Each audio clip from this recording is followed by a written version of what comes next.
Hey folks, Quill18 here, and welcome to Let's Try Titan Quest Atlantis. Well, there's not going to be that much trying of Atlantis itself, but let's get to that in a second. Titan Quest is an action RPG game. It's sort of a Diablo-style game, or these days I'd almost prefer saying a Path of Exile-style game, because I love Path of Exile.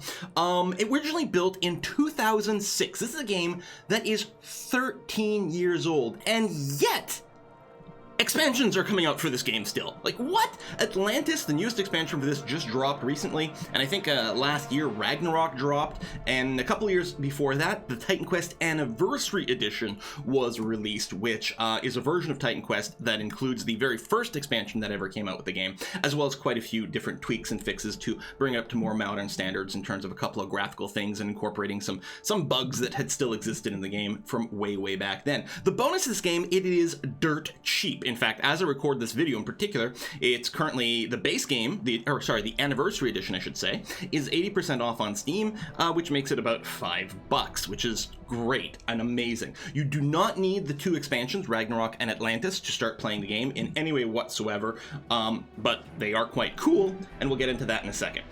So if you played other ARPGs before, like Diablo or Path of Exile, one of the first questions might be, what's the difference between this and some of the others? I mean, a lot of the base core game mechanics are going to be similar.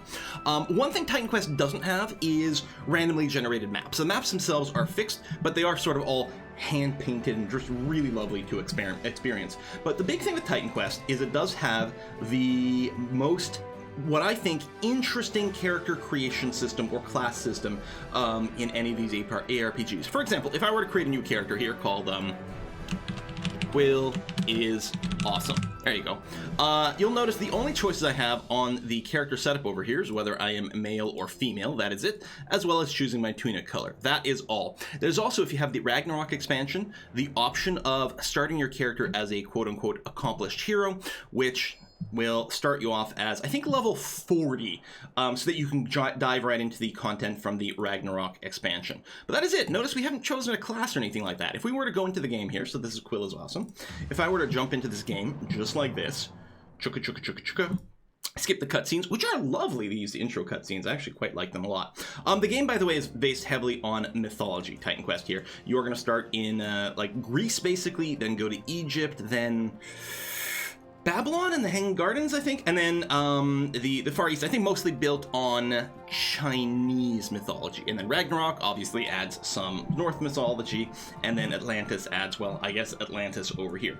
So here's our character. At the start, we start off with a single little copper knife equip. It's got some stats. I know the font is very small here. I'm running it in a big old high resolution here, so it might be a little hard to read on the UbTubs, and I apologize for that on my big monitor.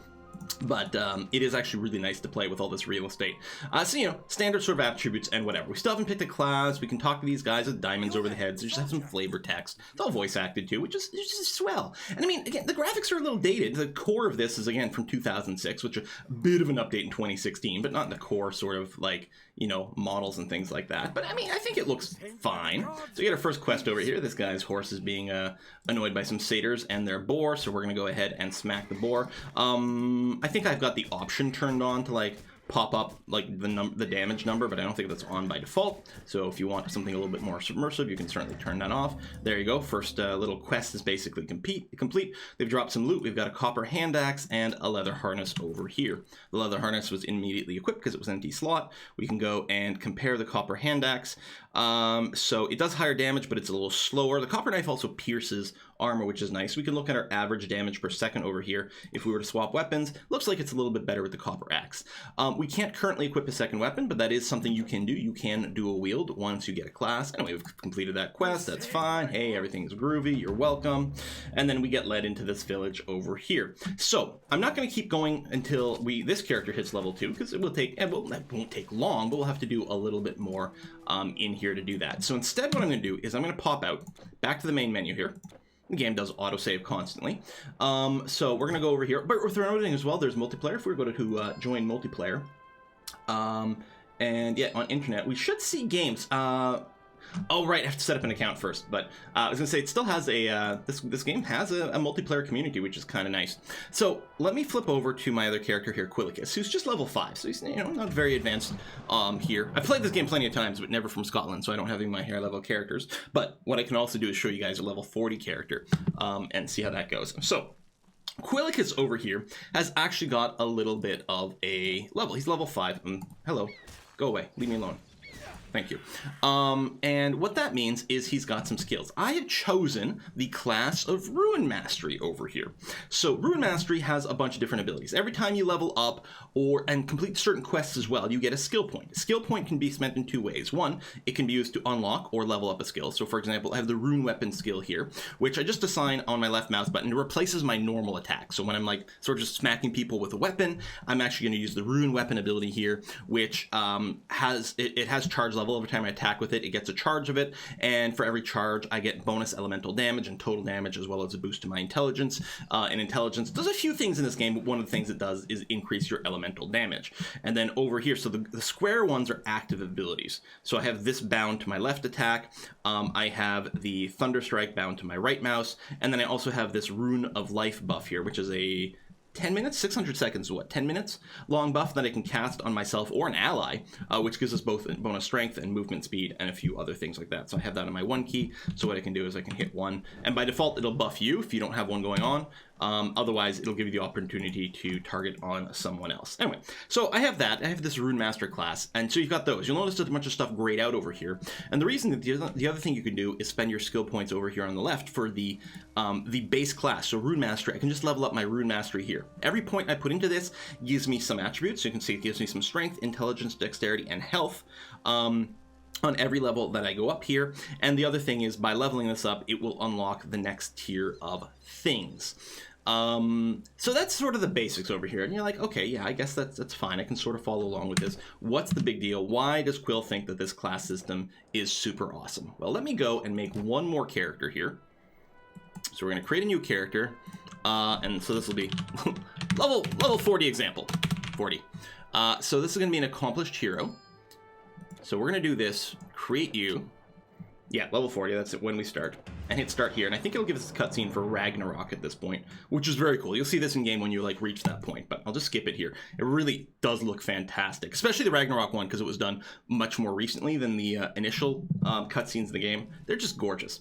All right, so here we are here. It does start us off. You have to disable the tutorial tips on every character, which is just fine, but in this example, it looks a little annoying.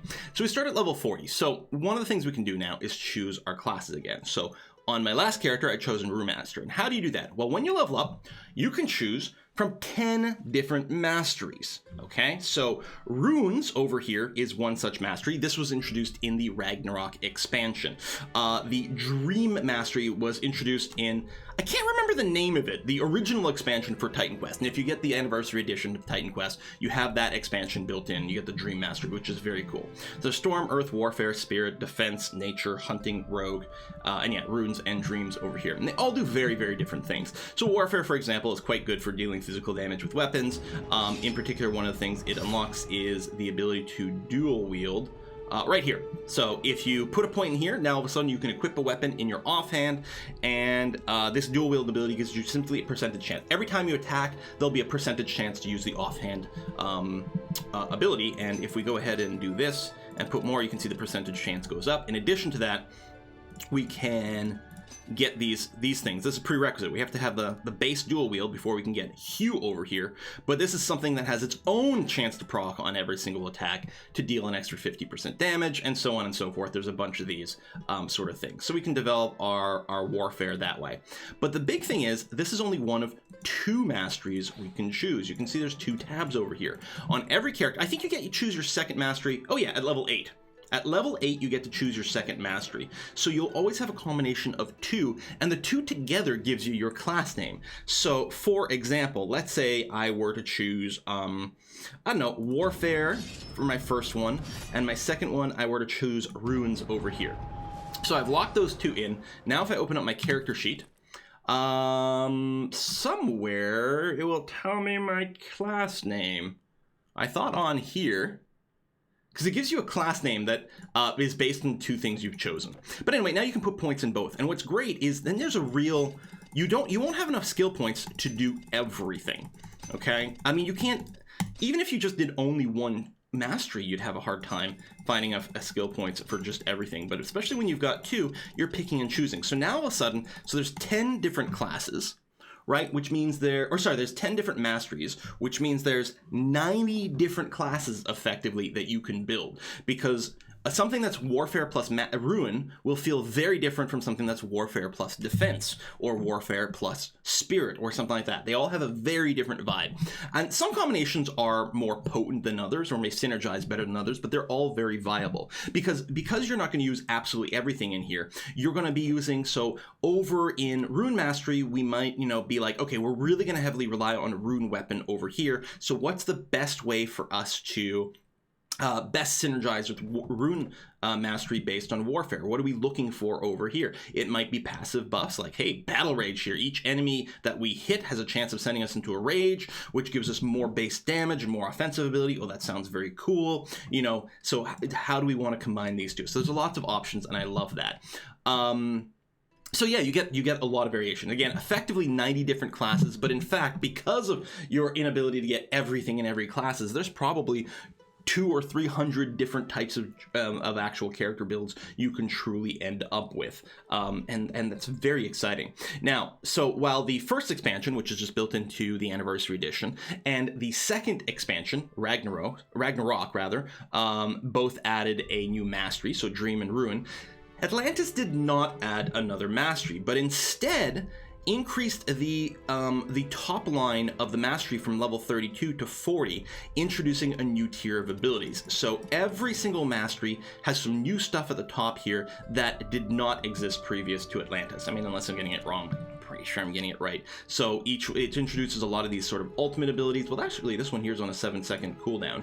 A lot of these are on long cooldowns. There you go. Rune Storm, for example, is on 120 seconds, so 2-minute cooldown, but it's very powerful. It also offers up this new variant, this new, kind of add-on. Everything that's round is a passive, and sometimes they're a standalone passive, like Rune Word Feather here, makes it so that you need less strength to carry weapons, but a lot of these are upgrades to the base thing. So for example, we can get Runic Mines over here, we can upgrade it with Freezing Mines to add cold damage, and Frostburn, which is damage over time, and then finally we can upgrade it with Rune Field, which creates more runes across a larger area. So I think in practice with our Rune Mastery here, again, we could focus maybe on the rune weapon and get really good sort of auto attack damage on our main melee attack. Well, it doesn't have to be melee, actually. Some of these skills require melee, but here you could use it with a bow or, and probably the best combo maybe, with a staff. Staves are ranged weapons that fire magic damage or elemental damage. So with rune weapon here, which is giving you a bonus to elemental damage as well as boosting your intelligence, and intelligence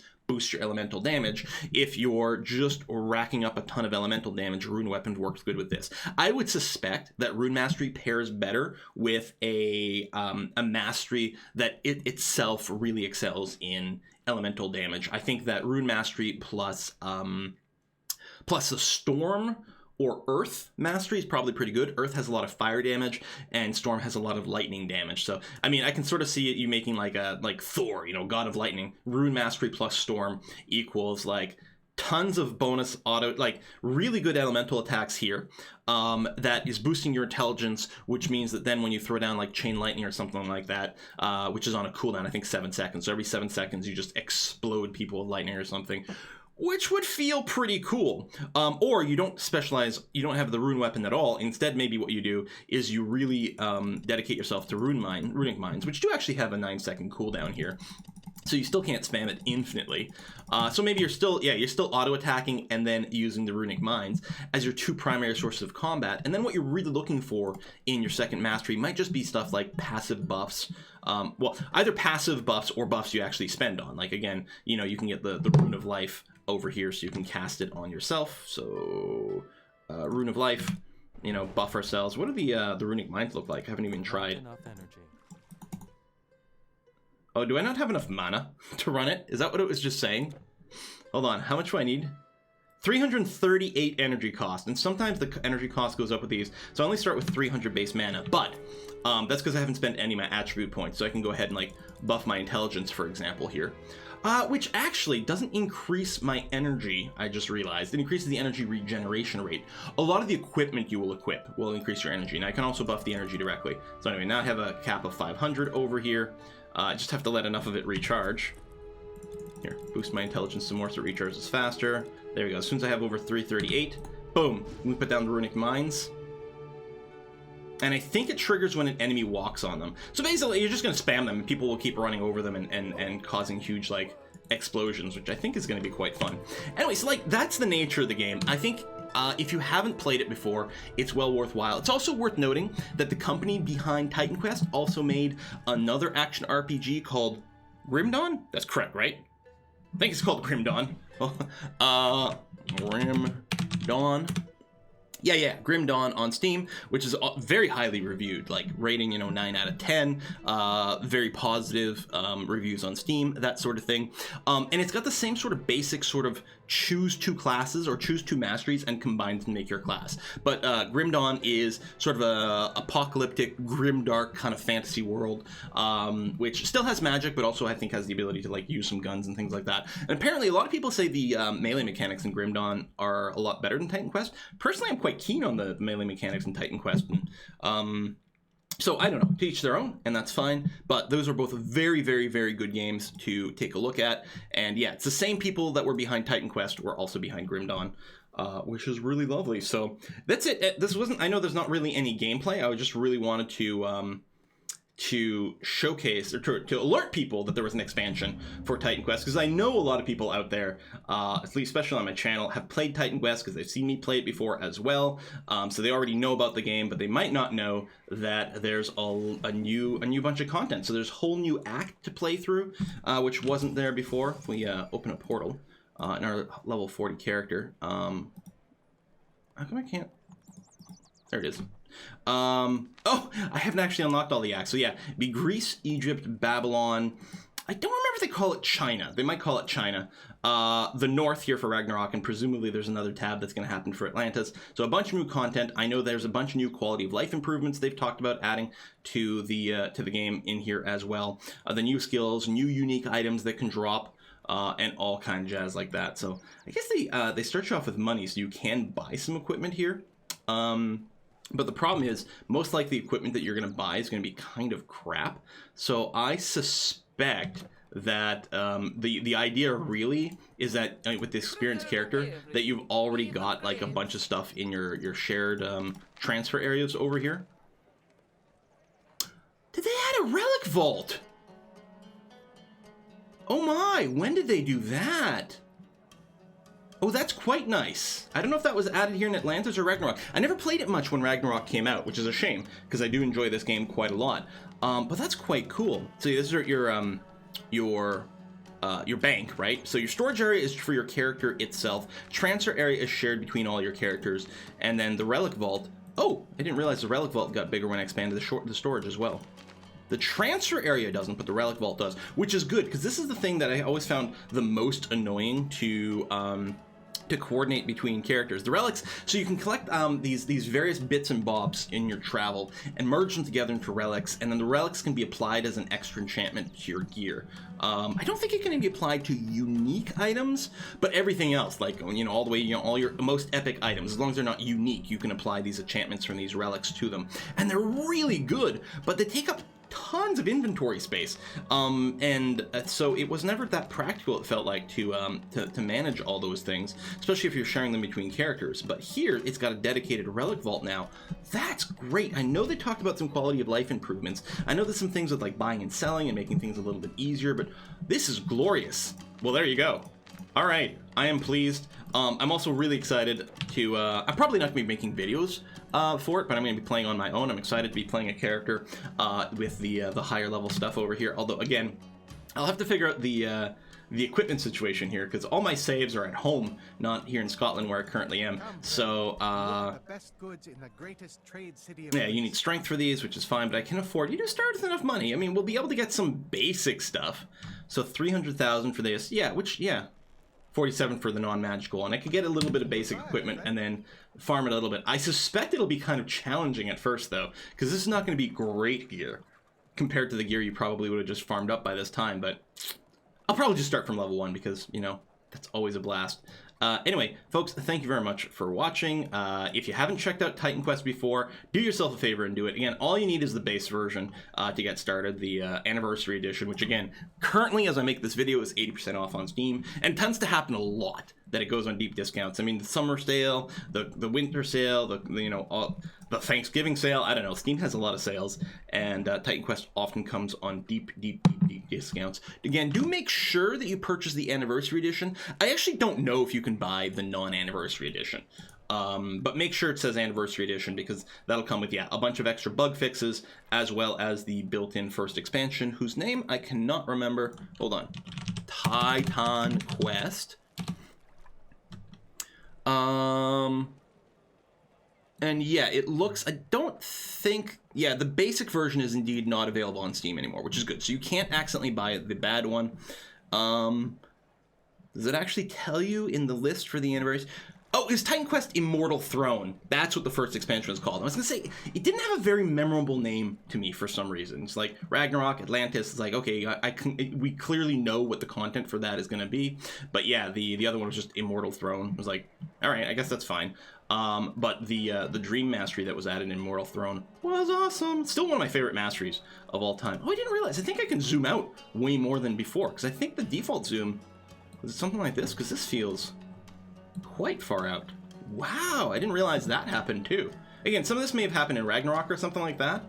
No, this is definitely further than the normal default zoom, which is, I mean, everything is tiny at this point, but it also makes it a lot easier to see everything that's going on, which is kind of cool. All right, folks, thanks for watching. I'll see you guys next time. Bye-bye.